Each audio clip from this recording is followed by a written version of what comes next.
Welcome back. In this video here, we're going to talk about what your goal is, and we're going to be talking about what your role is. Obviously, your goal is to make money, to build a network, correct? But more specifically, what your goal is to not only get a new customer, but to get a retained customer. Typically, not always, there are some people that go from cell phone company to cell phone company, but typically speaking, most people do not switch their cell phone service regularly.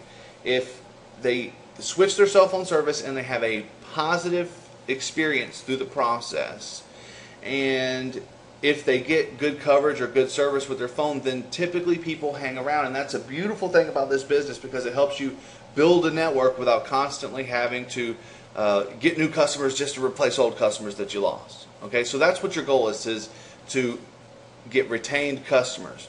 Now, you've got two different types of customers. You've got the customer who is not interested in building a business, not interested in that at all, and they just want the service. Then you have those people who are like you and me, who want to make money with this, who want to build a network.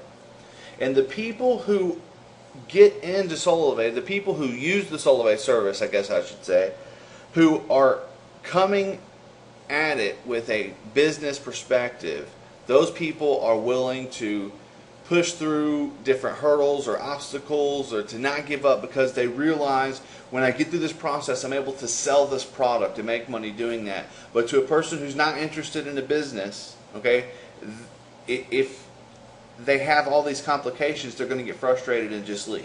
Okay, so your job is to just help them make the transition. Now, fortunately, helping people make this transition does not require having some vast amount of knowledge about the cell phone industry. It doesn't require that at all. It simply requires understanding the process. What is happening? What is going on? What are the steps from making sure the person is going to have coverage, making sure their cell phone's actually compatible, getting them enrolled, activating their cell phone.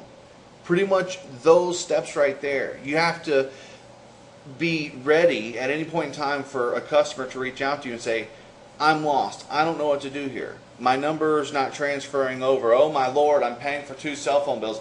You see, with customers, so often they get frazzled and upset because they just want it to be a smooth transition. Okay, so if they walk into a retail store, AT&T or somewhere, and they're able to walk up to the front desk and say, I want this service on here, and they don't walk away until it's all set up sometimes, most of the time. And it can be a lengthy process sometimes based on different variables. But a lot of times when people enroll into Solavei, they're not always right there with somebody. They may have enrolled and then you ship them their SIM card, and now they're trying to transfer their number over, and something doesn't work right, and they don't know what to do. And so what they end up doing is they reach back out to you, because you are that point of contact. And this is where it is very important.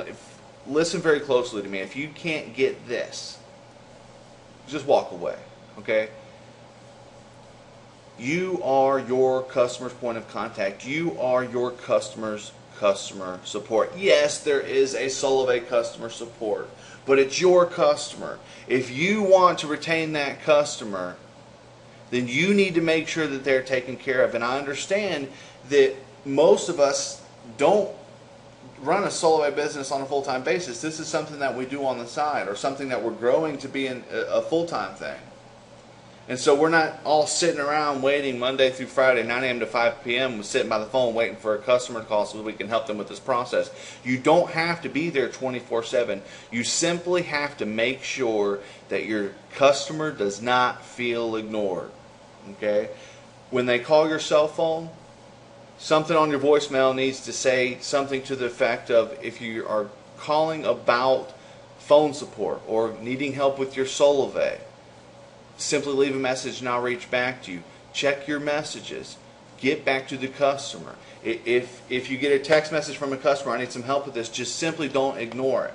A customer who comes across a hurdle and now they're thinking, oh God, I should have just went to T-Mobile and did this. Now, what's happening? Oh Lord, I'm paying for 2 bills. I'm paying for my old cell phone company, and now I'll pay for this, and my phone's not. And people, they just get flustered. okay? And then they reach out to you and you don't answer your phone, and they're even more wound up about it. But if you simply send them a text message, hey, I want to let you know that I got your message. You're on my radar. I'm going to contact you back. Because what happens when a customer starts to have challenges through this process, this natural fear arises in them. Oh, what if? Oh, what have I got myself into? Oh, great. But if you simply reach out to the customer and let them know, you're on my radar. I am aware of you. I am aware that you need assistance with this. If you do that, it's okay. Your customer will, calm down. Oh, wow. That guy, I was afraid that I wasn't going to hear from him. I was afraid that I just got taken advantage of. Just reaching out to, even if you're at your job, right, and you don't get off until 6 p.m. and you have zero capabilities helping that customer between now and then, 9 times out of 10, if you just let them know that they are on your radar, it eases that fear, and then it's actually pretty amazing. And it's actually pretty amazing. It's like from one extreme to another, okay? A customer's having issues, and you can hear the frustration in their voice sometimes. You can just hear it.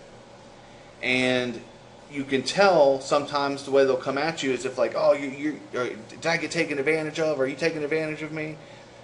And then just giving them a small amount of customer support by the end of the conversation, by the end of it, even though they had troubles, if you just make sure that you communicate with them, that they're on your radar and that you're working towards helping them, by the end of it, even if it's a situation where sometimes it could be 2 or 3 days, I've had it. It's not always the most smooth thing. There's been some times where someone's without a phone for a week because they didn't get their phone unlocked or something before the SIM card got to them. But if you just make sure you take care of that customer, when it's all said and done, they will be walking away extremely excited. Not only that, but when someone goes into a T-Mobile store, they still sometimes feel like a number. Okay, but when you personally help somebody, even if it takes a 2 or 3 day period, it creates a bond where they want to stay with the service. They're pleased with the service that you gave them. So, I know a little bit of that was repetitive, but the goal, or one of the things that is intentional about this training course, is the repetition, because it's a short process from making sure they have coverage, making sure their phone's compatible, creating their account, activating their phone. That's a short process, but it's going to be repetitive through this training so that at any point in time when a customer reaches out to you and needs assistance, you're able to, in your mind, see exactly where they're at in this process and figure out how to support them.